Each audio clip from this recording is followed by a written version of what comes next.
setelah kami meng-SK-kan, yang kami upload di portal BOS, di saat yang bersamaan kami saat ini juga membuat PKS gitu. Minggu kemarin kami sudah melakukan pemilihan kira-kira calon bank yang nanti bekerja sama dengan Direktorat KSKK gitu ya.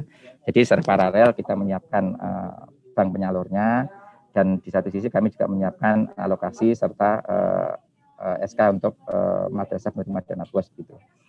Insya Allah harapan kami sesuai dengan yang disampaikan oleh pimpinan, oleh Pak Direktur, minggu kedua atau ketiga Februari ini kami sudah siap perangkatnya semua, dan kami bisa menyalurkan dana BOS untuk teman-teman di madrasah swasta kita. Bapak Ibu juga perlu kami sampaikan, mungkin banyak pertanyaan Bapak Ibu ya, mengapa kita menggunakan mengapa kita menggunakan data BOS semester genap 2019 tahun pelajaran 2019-2020 gitu ya. Sebenarnya sudah banyak disampaikan oleh teman-teman live agent kita gitu, tapi saya ingin menambahi Bapak Ibu mengapa kita menggunakan data itu gitu ya. Bapak Ibu, bahwa data semester genap tahun 2019 tahun 2020 itu adalah data terbaik yang dimiliki oleh bagian data dan sistem informasi atau EMIS yang biasa kita sebut ya. Karena pada periode tersebut tahun pelajaran semester genap tahun pelajaran 2019-2020 itu partisipasi dari teman-teman madrasah dalam mengupdate data EMIS-nya itu mencapai 98 atau bahkan mungkin 99% gitu. Itu tertinggi ya, biasanya itu memang di bawah itu begitu. Jadi dapat dipastikan bahwa dengan partisipasi yang demikian besar itu, kami meyakini bahwa sebenarnya data itu sudah mendekati populasi yang ada di lapangan begitu. Kemudian kami perlu menyampaikan Bapak Ibu, kenapa kok sampai dengan Februari belum tersalurkan gitu ya. Tadi mungkin saya agak flashback lagi ke depan, karena memang kita belajar di 2020, kemarin memang kita ada berbagai kendala dan permasalahan gitu ya, terkait dengan data juga, terkait dengan penyaluran juga gitu.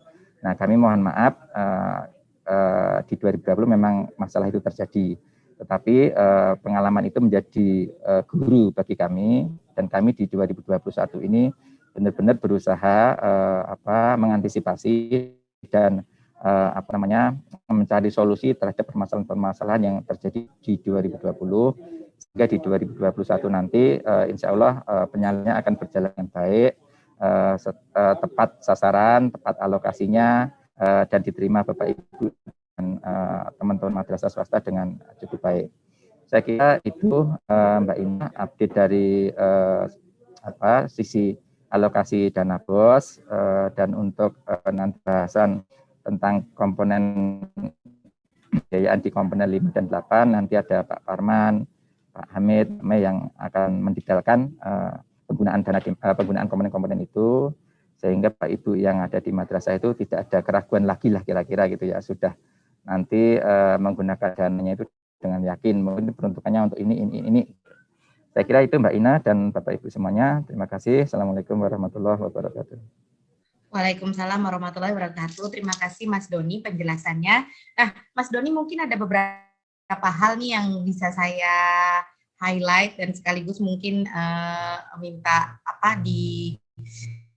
dikonfirmasi kembali gitu ya Mas. Berarti saat ini tuh sudah tinggal sedikit lagi, tapi kapan kira-kira, ini karena banyak lembaga yang bertanya nih Mas, kira-kira informasi alokasi dana untuk tiap madrasahnya itu bisa disosialisasikan. Itu kalau target dari kita mungkin perkiraannya kapan gitu Mas? Atau mungkin target pencairannya juga akan ditargetkan paling lambat sekitar kapan gitu Mas? Insya Allah kalau di alokasinya, penetapan alokasi dana BOS setiap madrasah itu nanti dalam bentuk SK itu bisa kita upload di portal BOS itu paling lambat minggu ketiga Mbak Ina, paling lambat minggu ketiga di bulan Februari ini, dan paling lambat untuk pencairannya itu mudah-mudahan bisa di minggu berikutnya di bulan Februari ini. Kalau saya tidak salah itu di Juknis itu seingat saya untuk semester 1 itu memang paling lambat ya itu diperbolehkan di triwulan pertama atau di bulan Maret ya kalau nggak salah ya Mbak Mei ya kalau nggak salah itu. Jadi insya Allah target kita masih sesuai jadwal. Mudah-mudahan Mbak Ina. Ya, Mas, ya. Ya, di minggu ketiga itu kita sudah selesai dengan SK, kita upload di portal, teman-teman bisa melihat alokasi setiap madrasah gitu, dan kemudian untuk penyalurnya mudah-mudahan di minggu ketiga atau di minggu keempat bulan Februari 2021, Mbak Ina. Oke, Mas Doni. Nah, kemudian satu lagi, Mas, tadi terkait saat ini pihak KSKK Madrasah sedang memilih gitu ya, nanti bank penyalurnya apa gitu. Nah, berarti apakah ada kemungkinan, maksudnya tidak pakai rekening yang sama lagi atau dan lain sebagainya, itu masih dalam tahap pembahasan ya, Mas Doni ya? Betul, Mbak Ina, karena kemarin malam kami mengadakan rapat dengan pimpinan terkait dengan hasil pemilihan bank tersebut gitu, dan dimungkinkan untuk penyaluran BOS madrasah swasta ini tidak hanya satu bank gitu, Mbak Ina. Jadi ada lebih dari satu bank begitu, dan kemudian benar tadi yang disampaikan Mbak Ina, apakah kita mengenerate rekening yang baru untuk teman-teman madrasah atau bagaimana, itu masih dalam proses pembahasan, Mbak Ina. Begitu. Tapi intinya kami usahakan paralel secepatnya, Mbak Ina. Ini kami bekerja paralel. Yang pertama kami menyiapkan draft PKS-nya, termasuk di dalamnya tadi bagaimana nanti apakah membuat akun atau rekening baru bagi teman-teman madrasah atau bagaimana, itu satu sisi berjalan. Di sisi lain kami juga akan plot alokasi dana melalui cleaning data kita. Terima kasih, Mbak Ina. Ya. Oke, Mas Doni. Yang pasti yang bisa dipastikan ke Bapak Ibu lembaga yang hadir pada pagi hari ini adalah mekanisme pencairannya akan sama, kurang lebih sama gitu ya dengan proses pencairan dana BOS BABUN ya, Mas Doni. Halo? Ya, Mbak Ina. Ya, Mbak Ina. Betul. Oke. Skenario seperti itu, Mbak Ina. Oke, kemudian Mas Doni masih ada satu lagi nih ya, pertanyaan yang secara umum lah ya, banyak ditanyakan lembaga di durasi konfirmasi penentuan alokasi dana BOS ini, Mas. Ada beberapa yang masih terkendala, misalkan data emisnya belum terupdate dengan sempurna, kemudian terbaca 0 di portal dan lain sebagainya. Ada beberapa keluhan lain nih, misalkan nama madrasahnya tidak sesuai, beda-beda 1 huruf, 2 huruf, kemudian ada kekurangan data jumlah siswa di emis. Ada juga madrasah terpencil yang tidak punya akses listrik dan internet sehingga tidak bisa mengupdate data emis. Nah, lalu bagaimana nih, Mas, apa tindak lanjut yang diambil oleh KSKK Madrasah terkait pengaduan-pengaduan yang disampaikan oleh lembaga yang sudah bersurat resmi maupun melalui channel Madrasah Digital Care? Baik, Mbak Ina, Bapak dapat kami batas waktu konfirmasi data itu adalah di tanggal 29 Januari, kalau saya tidak salah di minggu yang lalu. Tapi kemudian kami terakhir melihat perkembangan pada waktu kami melakukan cut off di 29 Januari itu prosentasenya masih 90 sekian persen gitu. Kemudian kami perpanjang, buka kembali tentang konfirmasi itu terakhir besok hari Jumat, berarti tanggal 5 Februari 2021 itu terakhir. Nah, kemudian disampaikan Mbak Ina, bila ada kesalahan, ada perlu klarifikasi, kemudian ada madrasah-madrasah yang berada di daerah yang 3T gitu. Kami sebenarnya, Mbak Ina, kemarin sudah menyampaikan kepada pihak Kemenag dan Kanwil, teman-teman di wilayah dan kabupaten kota, untuk merekap itu semua, dan kemudian kami secara paralel gitu melakukan pembenahan di sistem kami, Mbak. Jadi kami juga menerima secara manual gitu, karena memang madrasah yang kami dapat surat dari Kanwil itu benar-benar berada di daerah yang tidak ada listrik dan tidak ada internet gitu. Jadi kami juga tidak menutup mata kalau misalkan harus update dan harus apa gitu ya. Tapi kami membuka peluang juga berdasarkan usulan dari wilayah, rekomendasi dari wilayah, bahwa madrasah ini dengan case ini gitu ya, itu dapat kami.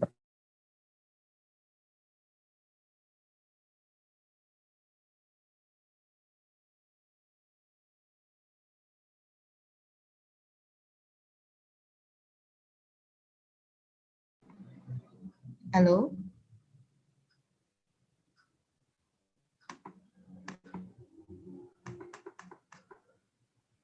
Mbak Mei?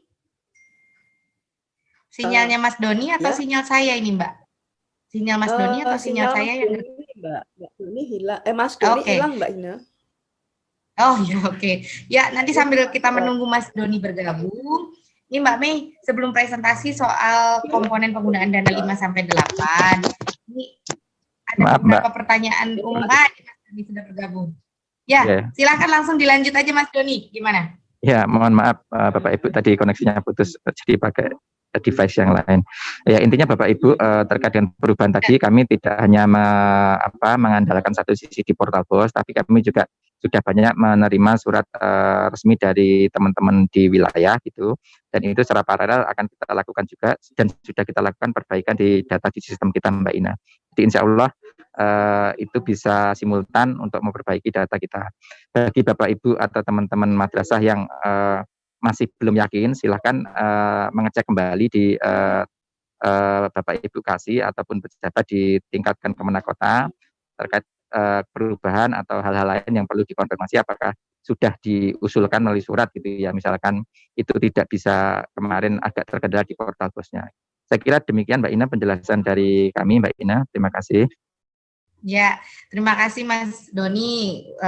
Clear sekali ya Bapak Ibu ya. Jadi insya Allah kalau menurut saya sih dari penjelasan singkat tapi komprehensif yang disampaikan Mas Doni ini seharusnya tidak menimbulkan pertanyaan lagi ya yang membuat Bapak Ibu lembaga gundah dan gulana apakah akan dapat dana BOS atau tidak dan lain sebagainya. Jadi dari pihak internal KSKK Madrasah juga berupaya sangat keras supaya Bapak Ibu semua tidak ada yang terlewat lembaganya gitu ya, kalau memang yang berhak juga diupayakan untuk bisa mendapatkan dana BOS di tahun 2021 ini.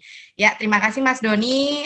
Selanjutnya akan dilanjutkan oleh Mbak Mei, Pak Farman, dan juga Pak Hamid. Jika Mas Doni ada aktivitas yang lain, terima kasih banyak. Silakan dilanjut. Nanti di sesi-sesi berikutnya kita akan hadirkan lagi Mas Doni dengan pertanyaan yang rumit-rumit lainnya. Terima kasih. Nah, terima kasih Mbak Ina, Pak Parman, Mbak Me, Pak Hamid, dan Bapak Ibu semuanya. Ya, nah Mbak Mei sebelum masuk ke penjelasan komponen 5 sampai 8, ini ada beberapa pertanyaan umum nih yang bisa dijawab, mungkin dibantu jawab oleh Mbak Mei, Pak Hamid, dan Pak Farman ya. Ada yang mengenai IRKAM dan lain sebagainya. Ini ada pertanyaan nih, bagaimana sih mekanisme pencairan antara madrasah yang sudah bintek IRKAM dengan yang belum? Apakah ada bedanya atau tidak? Monggo Mbak Mei dulu, bisa dijawab dulu Mbak. Ini sebetulnya pertanyaan jitu untuk Pak Doni tadi Mbak Ina, karena terkait kebijakan ya, tapi saya mencoba menjawab ya, karena sudah diskusi dengan Mas Doni. Jadi untuk persyaratan atau mekanisme pencairan BOS ini, hasil penyampaian Mas Doni tadi bisa kita simpulkan bahwa pencairan BOS ini kan paling terlambat janji dari PMU akhir Februari ya Mbak ya, akhir Februari atau akhir bulan ini. Artinya kalau kita sinergikan dengan implementasi IRKAM kayaknya berarti belum ada implementasi IRKAM gitu. Jadi untuk proses pencairan BOS ini memang dilaksanakan sebelum implementasi IRKAM Mbak. Jadi pihak PMU memberikan keringanan untuk proses pencairan BOS ini, jadi kita akan segera merealisasikan untuk pencairan BOS, karena untuk madrasah swasta kan sekarang semua anggaran ada di pusat Mbak, sudah tersentral di pusat untuk pagu dana BOS, jadi eksekusi untuk penyaluran dana BOS ada di KSKK Madrasah. Gitu saja Mbak, mungkin Pak Farman sama Pak Hamid bisa menambah. Berarti mungkin sejauh apa ya, jadi yang bedanya yang udah bintek sama yang belum ini berarti nanti di bagian mana ya Mbak? Kalau pencairan memang tidak ada kaitannya ya, jadi pencairan ini belum menggunakan di Aircam gitu. Belum, Tapi ya. kemudian Pencairan belum Aircamnya ada perbedaan menggunakannya. secara signifikan, Mbak. Kalau Tapi perbedaan secara nanti signifikan, Aircamnya saya lihat gunakan nggak ya? gini Mbak, kalau secara alur Aircam kan sebetulnya kita harus melakukan penginputan EDM dan Aircam dulu, karena memang dokumen yang harus disiapkan untuk usulan dalam pencairan itu kan ada salah satunya RKM, Mbak, Rencana Kerja Anggaran Madrasah. Nah, apabila madrasah tersebut sudah mengimplementasikan Aircam, idealnya RKM yang dibuat dalam versi platform digital tersebut, artinya harus terinput dalam Aircam, bukan dalam RKM versi manual yang selama ini dibuat oleh madrasah gitu. Tetapi yang disampaikan Mas Doni tadi kan untuk pencairan dana BOS di akhir Februari ini, sedangkan kan kita untuk proses pendampingan sendiri masih bulan depan ya Mbak ya, masih awal Maret, berarti nanti kan antara madrasah negeri, antara madrasah yang sudah melakukan implementasi Aircam ataupun belum, yang sudah BIMTEK ataupun belum, itu tidak ada perbedaan yang signifikan Mbak. Jadi untuk usulan pencairan dana BOS hanya mengacu pada Juknis ya, jadi ada beberapa hal yang harus disiapkan terkait syarat-syarat pencairan dana BOS, ada surat permohonan, RKM, dan sebagainya, itu ada beberapa item di Juknis BOS, ini kalau nggak salah di halaman berapa, nanti bisa dijelaskan Pak Farman itu. Itu Mbak Ina. Makasih Mbak Ina. Ya, Mbak Mei. Nah, ini pas banget nih soal aplikasi Aircam, ada juga nih yang bertanya nih, untuk madrasah yang termasuk pada kelompok sasaran aplikasi Aircam 2020, apakah bisa akun user atau NIK-nya dipakai untuk dua lembaga? Misalnya yang pertama sebagai kepala madrasah atau bendahara, dan satunya lagi untuk menjadi TPM di madrasah lain tapi masih di bawah naungan yayasan yang sama. Terima kasih. Pak Farman, mungkin bisa ditanggapi Pak Farman?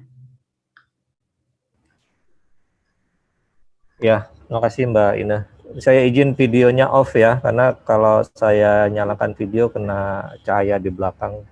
Kebetulan saya lagi Pak, keluar baiklah, ruangan Pak. meeting. Silakan Pak. Nah, yang pertama tadi antara pencairan BOS dengan Aircam, memang tahun untuk yang BOS 2021 ini kan agak sedikit ada anomali ya Mbak Ina. Tahun berjalannya sudah masuk, tapi penginputan Aircam realnya belum bisa karena alokasi BOS-nya belum keluar penetapannya tadi yang dijelaskan oleh Mas Doni. Jadi nanti mungkin yaitu di tahun 2021 ini numpuk membuat Aircam 2021, kemudian langsung realisasi BOS 2021, kemudian sudah mulai harus siap-siap menyusun Aircam 2022. Nah, mungkin nanti memang kan kalau pencairan BOS kan tidak harusnya tidak terpengaruh secara langsung dengan apa yang ada di Aircam. Tapi seperti yang kata Mbak Mei tadi, idealnya kan EDM itu dasar penyusunan Aircam, Aircam dasar penyusunan RKAKL, tapi itu tidak bisa dijadikan patokan untuk yang 2021. Nah, ini juga kita lagi untuk EDM kita lagi diskusi ini sekarang dengan para pakar EDM. Mbak Mei juga ikut di situ. Nggak tahu pakai 2 laptop juga atau gimana. Saya pakai 2 laptop ini, pakai HP juga. Nah, itu kita lagi mencoba, ada teman-teman dari perencanaan juga, Pak Haidir dan tim perencanaan, bagaimana kita menginstitusionalisasikan EDM itu sebagai dokumen strategik untuk dokumen perencanaan penganggaran madrasah. Itu sedang didiskusikan gitu. Nah, kemudian terkait dengan penggunaan user, kan memang ada dia multi role. Jadi multi role itu bisa berfungsi untuk semua level. Tapi yang bisa memberikan multi role itu adalah teman-teman dari tim inti nasional. Jadi Mbak Mei, Pak Hamid itu bisa memberikan role-nya. Itu tinggal koordinasikan dengan tim inti nasional yang ada di provinsinya masing-masing untuk role-nya ditambah sebagai apa saja. Kalau dia TPM yang sekaligus TIM, harusnya tidak perlu pakai 2 user, tetap 1 user aja, karena dia kan EDM-nya itu kan TPM itu kan untuk input EDM. Nah, kalau dia misalnya bendahara itu merangkap sebagai TPM, ya dia bisa langsung input EDM, tidak perlu pakai akun user yang lain. Nah, kalau dia misalnya TPM di madrasah B, kemudian nggak tahu nih bendahara di madrasah A, dia harus pakai multi role untuk bisa akses ke dua-duanya. Nah, multi role itu ya harus lewat yang punya otorisasi untuk memultirolkan itu adalah tim inti nasional yang berada di provinsi gitu. Itu Mbak penjelasannya. Ya, siap. Terima kasih Pak Farman, cukup jelas ya Bapak Ibu pertanyaan mengenai ini, nanti bisa tinggal minta izin sama TIN di wilayah tempatnya gitu ya. Nah, Pak Hamid, ada satu pertanyaan menarik nih yang mungkin bisa dibantu dijawab. Saya ingin menanyakan perihal batasan yayasan saat madrasah mengelola dana BOS dan apa ada peraturan atau undang-undangnya. Demikian pertanyaannya Pak Hamid, apakah mungkin bisa dibantu dijawab? Oke, terima kasih Mbak Ine. Sebetulnya kalau berbicara yayasan jujur aja ya. Ini persoalannya udah pelik, udah bukan ranah provinsi sebetulnya, termasuk bukan ranah kita juga Mbak Mei ya. Ini ranahnya ranah pusat. Kenapa saya sampaikan seperti itu Mbak Ine? Karena di kementerian kita sendiri, setahu saya di Kementerian Pendidikan pun belum ada peraturan yang mengatur batasan keikutsertaan yayasan dalam pengelolaan anggaran BOS. Kalau untuk pendidikan iya ada. Tapi kalau untuk pengelolaan anggaran BOS ini adalah dilematis yang mungkin karena ada Mas Doni juga di sini harus kita bahas bersama-sama. Ini masukan yang bagus menurut saya supaya kita segera membuat suatu peraturan batasan yayasan bagaimana berkembang ataupun bagaimana ikut andil dalam pengelolaan anggaran BOS. Karena seharus kita ketahui dana BOS itu dikhususkan untuk lembaga, bukan untuk yayasan. Ini garis-garis besarnya di sini. Nah, akan tetapi kenyataan di lapangan ya tidak perlu saya sampaikan lah secara seperti ini. Yang penting Ibu Bapak juga di lapangan pasti tahu, tapi kami terus terang saja ini pertanyaan yang sangat bagus dan insya Allah akan kami konfirmasikan ke pihak terkait, terutama Pak Kasubdit dan Pak Direktur supaya segera untuk melakukan evaluasi supaya pendidikan ini betul-betul tidak merasa dihantui oleh yayasan seperti itu. Karena kebanyakan seperti itu. Ini keluhan bukan hanya yang nanyakan, tapi di Jawa Barat pun sama seperti itu. Apalagi nggak tahu kalau di Jogja ini Mbak Mei. Itu saja Mbak Ine ya, kalau untuk masalah yayasan ini harus kita koordinasi dengan pusat. Terima kasih. Ya, terima kasih Pak Hamid penjelasannya. Ya, jadi mohon bersabar ya Bapak Ibu ya. Semoga nanti segera bisa dievaluasi dan ada hasil yang baik yang tujuannya intinya sama ya untuk meningkatkan mutu pendidikan untuk seluruh siswa madrasah di Indonesia. Ya, langsung saja Mbak Mei silakan dengan penjelasannya terkait komponen penggunaan dana 5-8. Mbak Mei akan sedikit menyampaikan presentasi singkat gitu ya. Nanti setelah itu kita lanjutkan tanya jawab. Silahkan Mbak. Oke, makasih Mbak Ina. Assalamualaikum warahmatullahi wabarakatuh. Alhamdulillah senang sekali dapat menyapa Bapak Ibu pengelola keuangan di madrasah ya se-Indonesia pada session ketiga kali ini.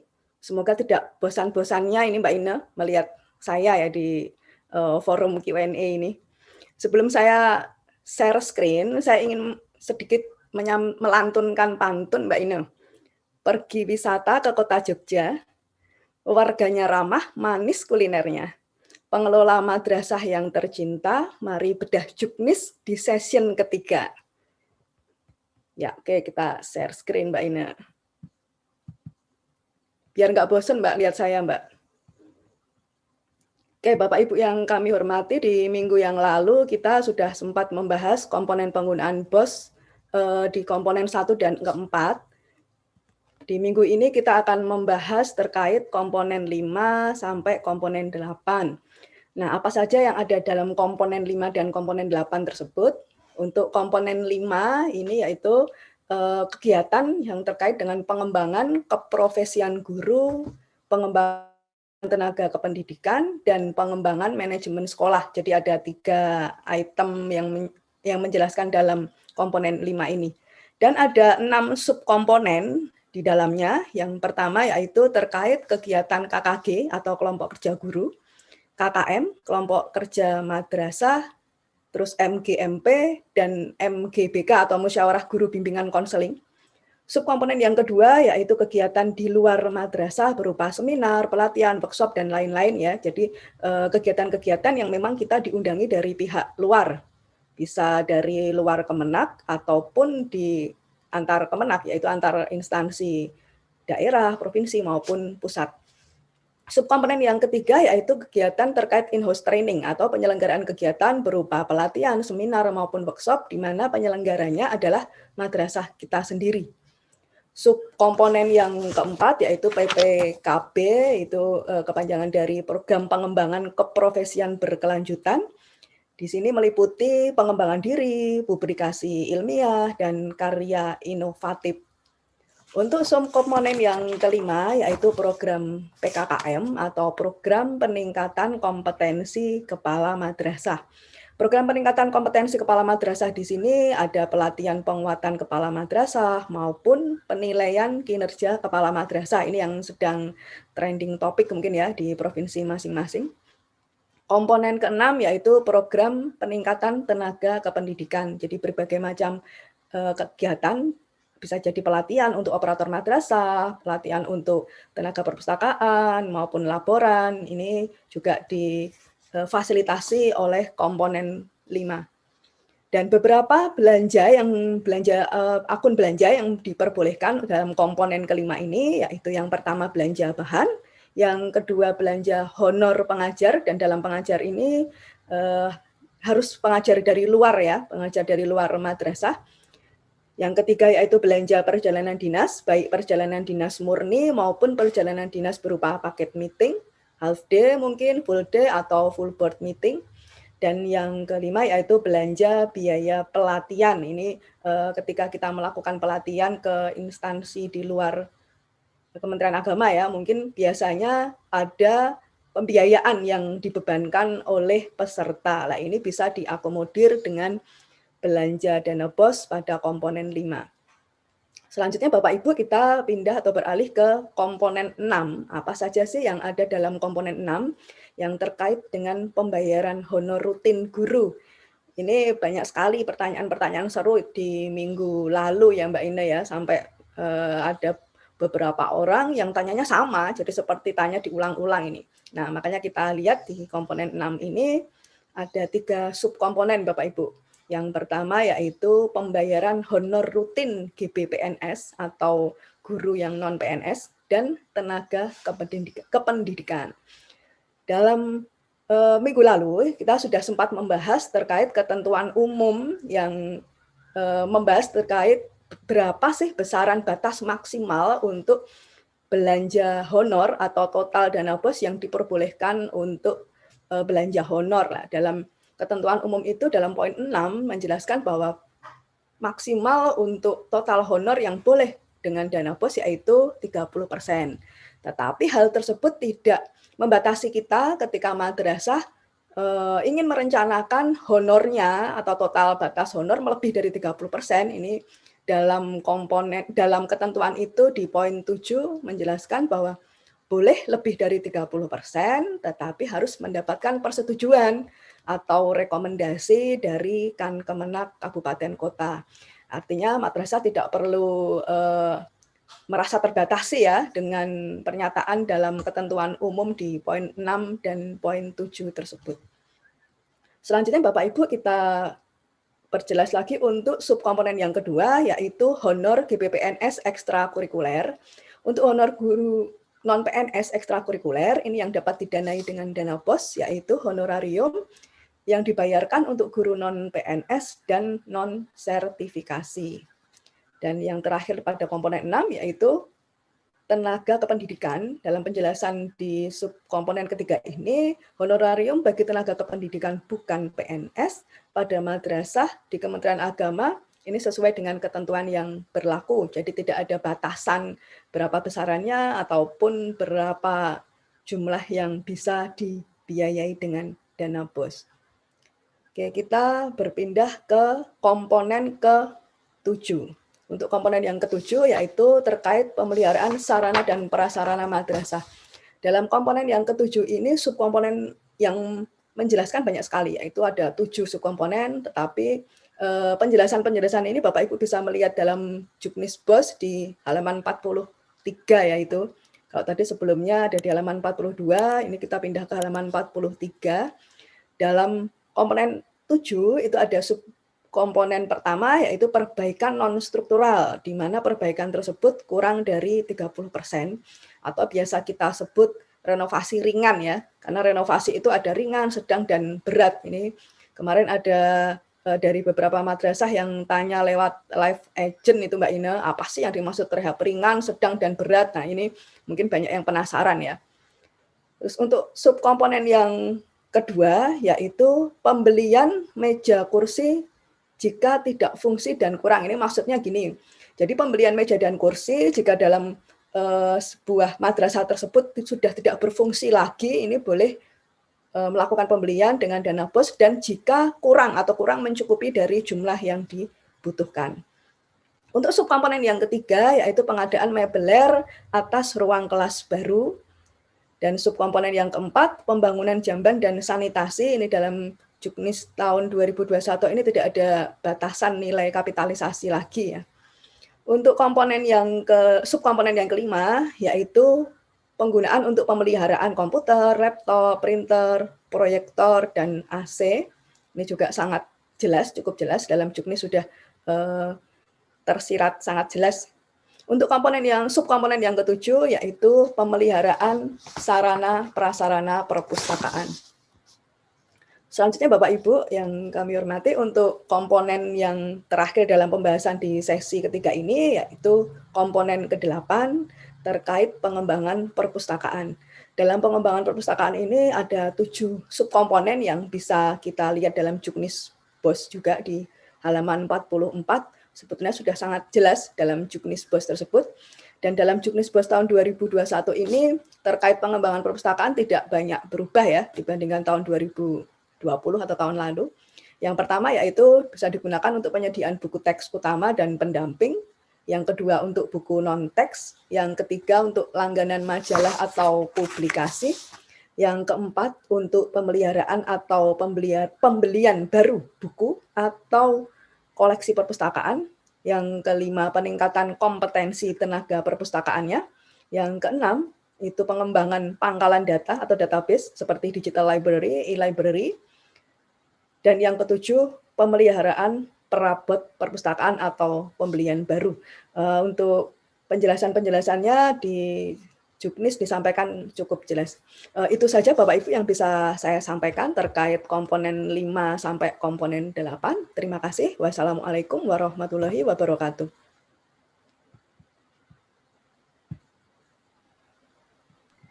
Ya, terima kasih ya Mbak Mei. Itu tadi paparan yang singkat tapi cukup jelas ya menurut saya ya Bapak Ibu. Tapi meskipun demikian Mbak Mei, banyak sekali pertanyaan yang masuk tuh Mbak. Terutama itu ya soal honorarium Mbak. Itu kan kalau di Juknis itu kan yang dijelaskan GBPNS ya. Nah banyak sekali nih pertanyaan nih Mbak. Salah satunya nih ya saya bacakan ini. Bagaimana kalau kepala madrasah atau guru tersebut itu juga ASN Mbak, yang tapi juga mengajar di madrasah swasta ini. Seperti apa sih Mbak pemberian honorariumnya Mbak? Oke Mbak Ina, saya coba jawab, nanti mungkin bisa ditambahkan dari Pak Hamid dan Pak Farman Mbak Ina. Jadi beberapa tahun lalu di Juknis memang sudah kita ulang-ulang terus ya, karena memang sudah kita lakukan pengulangan penjelasan bahwa karena kepala madrasah ataupun guru yang PNS ini artinya dia kan sudah mendapatkan gaji ya, gaji rutin yang mengikat atas tupoksi mereka dan bahkan kadang mereka sudah mendapatkan sertifikasi. Dan untuk sekarang ini sudah ada tunjangan kinerja juga Mbak Ine. Jadi secara penghasilan mereka sudah sangat besar lah, sudah besar lah ya. Untuk ukuran cukup sangat ataupun besar itu hanya pribadi masing-masing yang bisa menilai. Tapi yang jelas mereka sudah jauh lebih besar daripada yang non PNS. Nah, dalam aturan atau regulasi yang lalu itu menyampaikan bahwa untuk guru PNS jika ingin mendapatkan atau masih diperbolehkan menerima dana bosnya, honor dalam dana bos jika ada kelebihan jam mengajar dari 24 JTM-nya, Mbak. Jadi di luar 24 JTM itu boleh dianggarkan dengan dana bos atau boleh dihonori dengan dana bos. Tetapi ketika dia mengajar hanya dalam lingkup 24 JTM ya itu sudah cukup dengan gaji rutin dia, bahkan tunjangan kinerja yang sekarang. Itu Mbak Ine. Kepala madrasah juga berlaku hal yang sama atau gimana, Mbak? Iya sama Mbak. Nggak ada Mbak honor khusus untuk kepala madrasah. Oke. Ya. Dalam juknis bos tidak ada menyatakan bahwa ada honor khusus untuk kepala madrasah ya Mbak Ine. Oke. Nah ini kepala madrasah kan juga. Ya, kepala madrasah juga apa Mbak? Juga guru Mbak. Oh iya. Oke. Jadi di honornya adalah kepala madrasah. Ya, beliau sebagai kepala madrasah adalah tugas tambahan ya Mbak ya. Ya, oke. Mbak, terus nih ada pertanyaan dari Pak Ujang Sulpan dari MI Al-Ukhwah Batam. Nah, ini juga sama Mbak, itu juga berlaku untuk guru yang sudah sertifikasi ya. Boleh menerima honor rutin setiap bulannya jika dana bos mencukupi di madrasah. Dan guru sertifikasi tersebut sudah memenuhi jam wajib beliau lebih dari 24 jam per minggunya. Begitu. Silahkan Pak Hamid, mungkin bisa ditambahkan Pak Hamid untuk pertanyaan ini dari Pak Ujang Sulpan.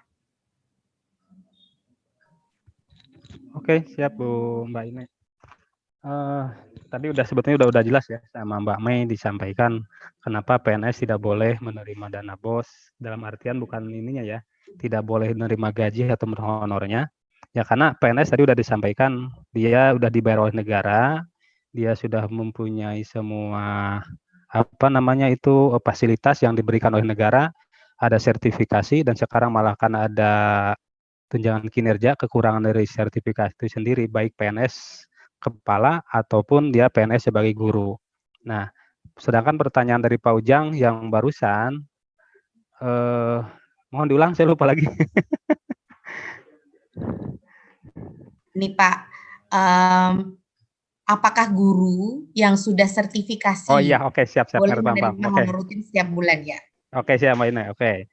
Tapi saya sebelum ke honor guru yang sudah sertifikasi, saya tadi Mbak Mei juga menyampaikan, dasarnya untuk KJM itu kita harus pahami dulu, kita belum ada perubahan KPMA ya Mbak Mei ya, masih yang 110/2007, itu masih tetap kita pakai.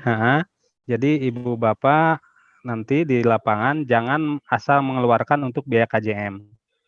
Perlu Ibu Bapak ketahui untuk KJM itu di PMA 110/2007 nilainya per jamnya adalah Rp5.000 dan itu kalau nggak salah lagi diperbaiki ya Mbak Mei ya, lagi-lagi kita rubah supaya untuk disesuaikan dengan sekarang gitu ya.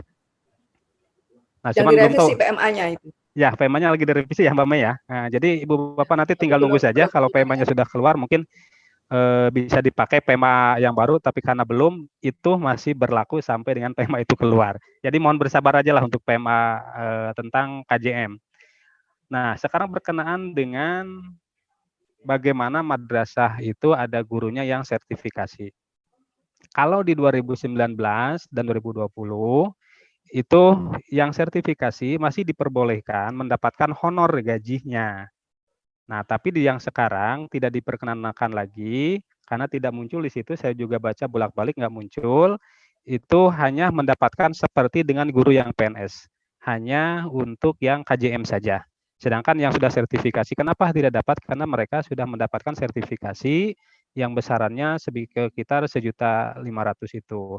Nah, kalau di 2020 sampai 2019 ke bawah, 2020 ke bawah, itu masih diperkenankan, tapi tetap mengacu kepada kemampuan madrasah dan mengutamakan si guru yang belum sertifikasi sama sekali. Apalagi yang sudah in-passing.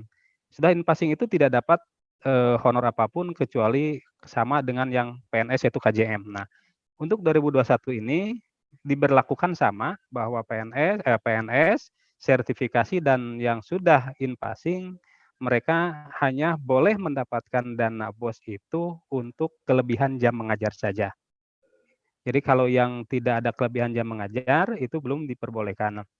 Jam mengajarnya harus dibedakan juga. Kalau yang sertifikasi itu 24 jam. Di atas 24 jam boleh.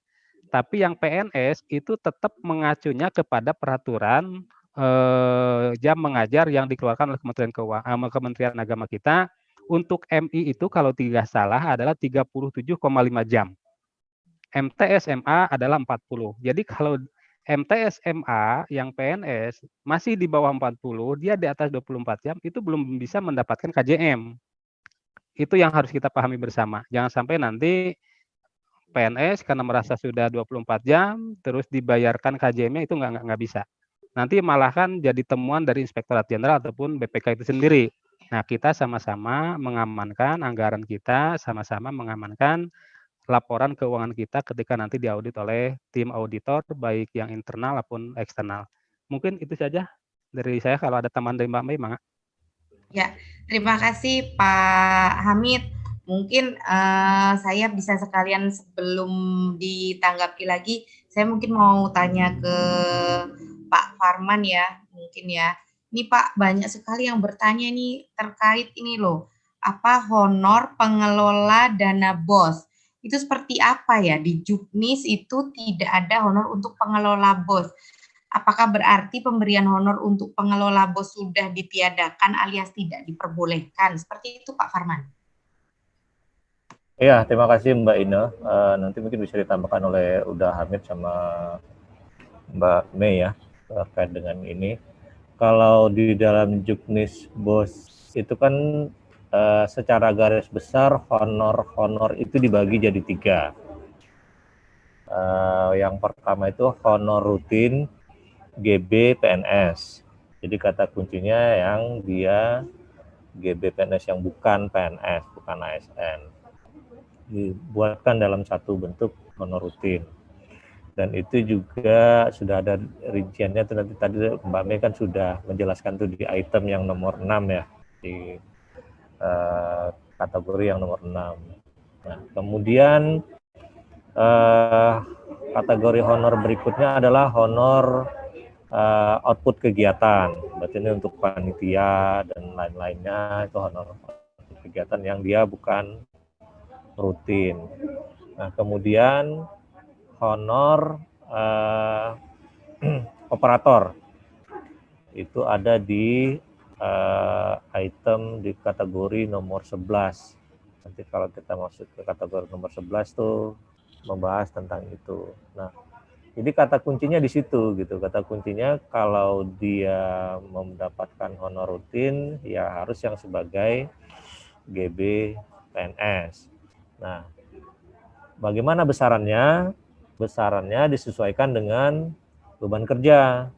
Misalnya dia selain sebagai guru juga merangkap sebagai pengelola BOS dan lain sebagainya. Nah, tentu beban kerjanya kan berbeda kalau dia hanya sebagai guru saja. Harusnya skema honor rutinnya itu dibikin formulanya, Mbak. Orang yang beban kerjanya 5 dengan beban kerjanya 2 tentu harusnya beda. Nah, itu yang saya tangkap dari konsep membuat satu honor rutin dalam satu skema gitu. Jadi tidak lagi ada A, B, C, D dan semuanya rutin. Nanti bingung juga ngitung pajaknya gitu. Pengenaan PPh 21-nya bingung juga kalau dia tidak digabung dalam satu formula penghasilan rutin. Nah, kalau dia PNS, nah seperti yang dijelaskan oleh Mbak Mei tadi, kan bagian dari tugasnya gitu.